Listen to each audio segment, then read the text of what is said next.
Assalamualaikum warahmatullahi wabarakatuh. Apa kabarnya pemirsa Saburai TV dimanapun Anda berada? Pada hari ini saya Heru Jalili akan menemani Anda dalam program Baca Koran edisi Weekend.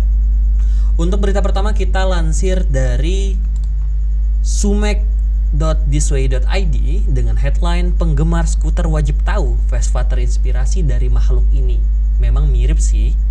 Baik, bagi kamu pemirsa Saburai TV dimanapun Anda berada, dari sumek.co, layaknya motor lawas buatan Jepang, Vespa juga tak pernah habis masanya.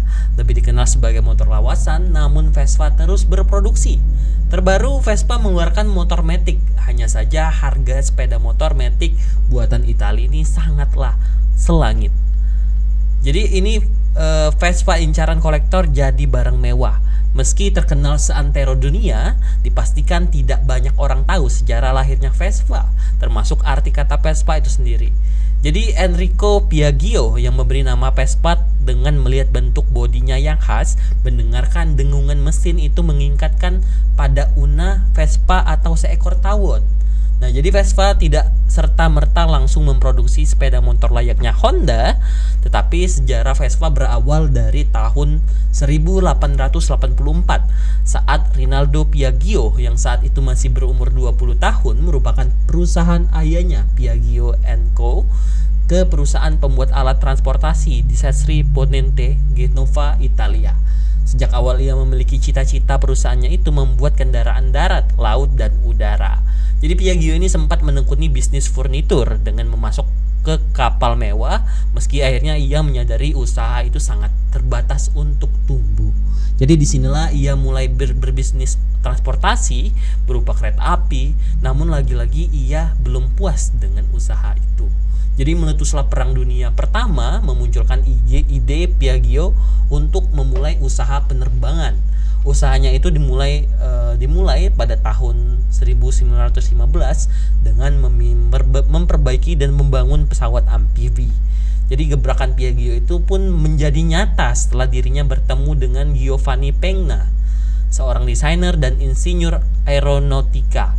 Jadi kolaborasi keduanya ini menciptakan pesawat tempur monoplane P2 atau Piaggio 2. Jadi selanjutnya bermuncullah P7 pesawat amfibi balap Piaggio hingga P108 yang memiliki mesin 4 mesin.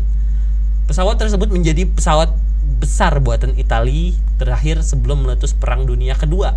Selanjutnya usaha keluarga ini berlanjut ke generasi ketiga, yakni putra Rinaldo, Enrico Piaggio. Mendekati kekalahan Jepang atau tahun 1944, Enrico menemukan banyak sisa onderdil pesawat tempur buatan ayahnya. Jadi disitulah muncul ide cemerlang dari Enrico membangun kendaraan skuter. Enrico pun mendesain kedua kendaraan roda 2. Jadi baru setahun kemudian kendaraan yang kemudian dikenal dengan nama Vespa diproduksi. Jadi Vespa 98 merupakan produksi pertama. Seorang insinyur penerbangan, Corrado de Ascanio, akhirnya merancang Vespa meski dia sebenarnya bukan penggemar sepeda motor. Dia mulai menghilangkan semua elemen yang tidak disukainya. Prototipenya menampilkan roda kecil, kursi besar, empuk, mesin-mesin yang benar-benar tertutup, pelindung tinggi di bagian depan, melindungi pakaian pengendara dari debu dan lumpur. Ia juga memindahkan mesin dari posisi sentral tradisionalnya yang mengharuskan pengendara mengangkangi mesin saat pemasangan ke posisi di samping roda belakang.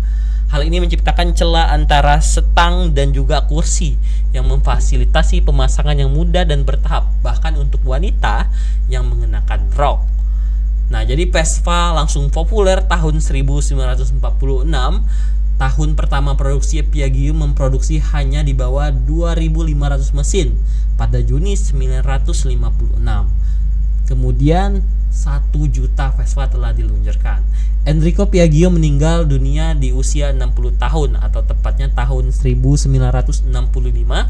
Ia kehilangan ginjalnya setelah mengalami tembak di tahun 1943. Kemudian untuk berita kedua kita lansir dari ladarlampung.bacakoran.co dengan headline "Yuk kenali kabel yang memiliki PLN". Jadi mungkin dari pemirsa Saburai TV memang banyak sekali melihat banyak kabel dan tiang di tepi jalan. Nah, jadi kalian harus tahu dulu apa sih kabel-kabel itu dan harus mengenali kabel yang dimiliki oleh PLN.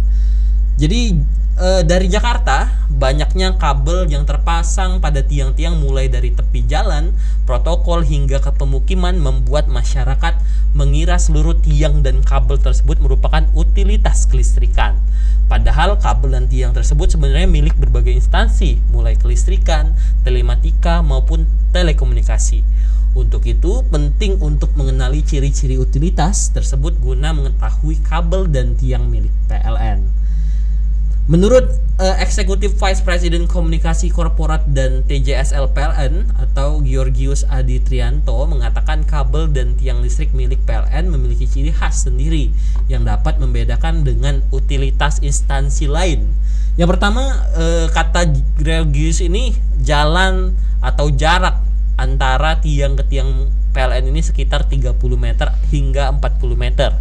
Kedua, terdapat perbedaan tinggi tiang PLN sesuai tegangannya, yakni tegangan rendah setinggi 7,5 meter dari permukaan tanah dengan diameter 190 mm, sedangkan untuk tiang tegangan menengah tingginya 10,8 meter dari permukaan tanah dengan diameter 267 mm. Kemudian petugas PLN melakukan pemeliharaan jaringan. Ini bisa dilihat gambar yang terdapat di layar kaca Anda. Jadi menurutnya kabel milik PLN yang berada di udara terdiri dari 4 kabel dipasang terpilin, sedangkan utilitas lain tidak terpilin serta diameter lebih kecil. Selanjutnya untuk ketinggian lengkungan kabel pada jalan besar yaitu 6 meter, untuk jalan kecil 4 hingga 5 meter. Terakhir, kabel listrik PLN tidak tergulung di tiang. Jadi dirinya menyebutkan PLN rutin melakukan pemeliharaan utilitas sebagai tindakan preventif, memastikan tiang dan kabel listrik tetap optimal dalam penyaluran energi listrik. Kemudian kita beralih ke berita ketiga. Kita beralih ke berita olahraga. Jadi dilansir dari radalampung.bacakoran.co dengan headline Timnas U23 kombinasikan pemain lama dan baru. Jadi dari Jakarta diliput bahwa jadwal training camp Timnas U23 Sinteyong mengkombinasikan muka lama dan baru dalam training camp pada kali ini. Jadi training camp ini dilakukan sebagai persiapan Timnas U23 Indonesia menghadapi Piala AFF tahun 2023. Umur 23, skuad Garuda Muda tergabung di grup B bersama Malaysia dan juga Timor Leste. Pelatih Timnas U23 Sinteyong menyebutkan TC akan dimulai pada 10 Agustus mendatang. Ada sekitar 23 pemain yang dipanggil untuk menghadapi Piala AFF U23 tahun 2023. Kami memanggil 23 pemain yang memulai pemusatan latihan mulai 10 Agustus di Jakarta. Kata Sinteyong, pada pemanggilan kali ini Sinteyong mengkombinasikan sejumlah muka lama dan baru. Jadi muka-muka lama yang sering menghiasi Timnas Indonesia ini antara lain adalah Rizky Ridho, Bagas Kava, Beckham Putra, hingga Hernando Ari. Sebenarnya itu nama-nama baru yang dipanggil untuk pemusatan latihan kali ini seperti Muhammad Ragil, Salim Akbar, Rifki Dwi, serta Esal Ahsahrul hingga Abdurrahman.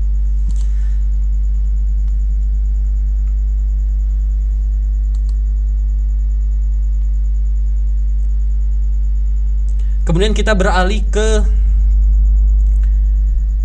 pemirsa kita beralih ke berita terakhir atau berita keempat ini dari sumek.thisway.id dengan headline 4 CEO berstatus jomblo yang berpotensi mendapatkan pasangan kaya raya. Nah, jadi dilansir dari sumek.co, dalam dunia astrologi Cina, CEO telah menjadi acuan untuk memahami kepribadian dan nasib seseorang berdasarkan tahun kelahiran mereka.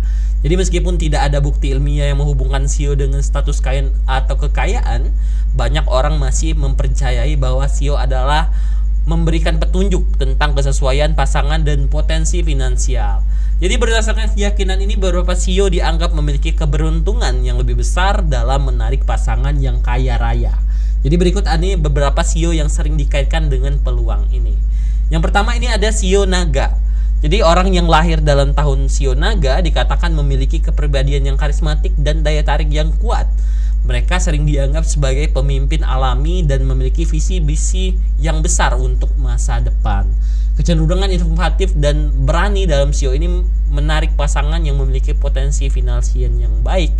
Dan kombinasi antara ambisi dan karisma sio naga bisa menjadi faktor menarik bagi orang-orang kaya yang ingin berbagi impian dan pencapaian mereka. Kemudian untuk yang sio kedua ini ada sio kelinci. Jadi sio kelinci ini seringkali dihubungkan dengan kelembutan, keindahan dan rasa empati. Mereka cenderung peka terhadap perasaan orang lain dan memiliki bakat dalam hubungan interpersonal. Jadi kualitas ini bisa menarik pasangan yang menghargai, perhatian, dan dukungan emosional. Pasangan yang kaya raya mungkin memiliki kelembutan sio kelinci sebagai kualitas yang berharga sehingga menciptakan ikatan yang kuat. Kemudian yang ketiga ada sio kambing. Jadi sio kambing ini dianggap sebagai sio yang penuh kasih sayang dan kreatif. Mereka cenderung berorientasi pada hubungan dan memiliki dorongan untuk merawat orang-orang di sekitarnya.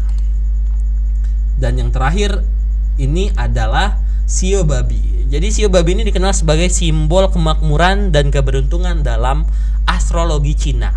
Jadi orang lahir dalam tahun sio ini dikatakan memiliki niat baik dan juga sifat dermawan. Kemampuan mereka dalam mengelola keuangan dan menghargai hal-hal materi dapat menarik pasangan yang juga memiliki prioritas keuangan yang sehat. Kombinasi antara sifat-sifat positif ini bisa membantu dalam membangun hubungan yang berkelanjutan. Penting untuk diingat bahwa astrologi adalah bentuk interpretasi simbolik dan tidak memiliki dasar ilmiah yang kuat dalam memprediksi nasib seseorang. Dan kecocokan dalam hubungan dan tingkat kekayaan dipengaruhi oleh banyak faktor, termasuk kompatibilitas kepribadian, nilai-nilai bersama, usaha bersama dalam membangun hubungan yang sehat dan sukses. Meskipun sio dapat memberikan wawasan tambahan, keberhasilan dalam hubungan tetap bergantung pada komunikasi, pengertian, dan rasa saling menghargai antara pasangan. Baik pemirsa Saburai TV dimanapun Anda berada, demikian pemirsa Baca Koran edisi weekend pada hari ini. Sampai jumpa di program Baca Koran selanjutnya. Saya Heru Jalili pamit undur diri. Wassalamualaikum warahmatullahi wabarakatuh.